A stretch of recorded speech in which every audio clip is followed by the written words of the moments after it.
There are two extremes, it seems, throughout church history. You have some, like the radical Anabaptists, that sought to get off the grid, sought to get out of all politics. They didn't enter into the army. They didn't pay their taxes or didn't want to pay taxes. They viewed themselves as this foreign nation within the nations of the world.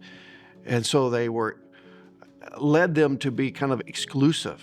And that's one extreme that I think this text would tell us this is not the way that God has us.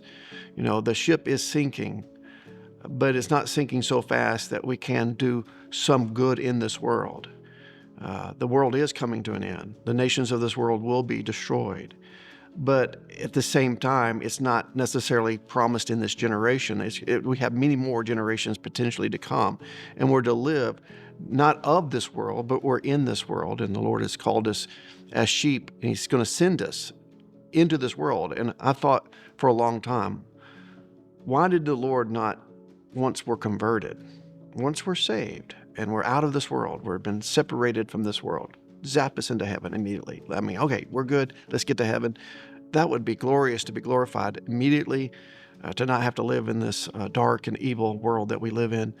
God has a purpose for this church, and it's not for us to go and isolate ourselves, but to go into this world and live our lives that God has called us to live, that we may be salt, that we might be the preservative influence upon this world, because God has another generation, we hope. We have another generation that He's not willing that they perish, that He's long-suffering. And in some sense, why has the Lord not returned yet? What keeps the Lord from returning and destroying this world and taking us all to heaven? Well, He's long-suffering, and He's not willing that any shall perish. And if the Lord would have came back in 1974, I wouldn't even been born. I wouldn't be going to heaven. But if He would come in 1984, I would have been born, but I wouldn't have been saved. So He needed to wait, because I'm one of His chosen ones. And so He's waiting to redeem His people. And He's not going to come back until He's redeemed all His chosen people. And so He's long-suffering, not willing any of His people perish. So because it's going to take some time to redeem His people from multiple generations, He's called us to go into this world and live the Christian life as a savior of this world, as a preservative of this world. And in that, we're called to build homes, go to work.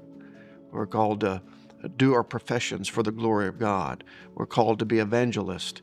And so we live in this world, but we're not of this world. And so this is a balanced position that we see in Jeremiah. This is not their place. This is exile. This is not our home. We're pilgrims. We're strangers. But we're to live in this world underneath the rule of King Jesus, to do what we can to redeem people out of this world and be a preserving grace to this world.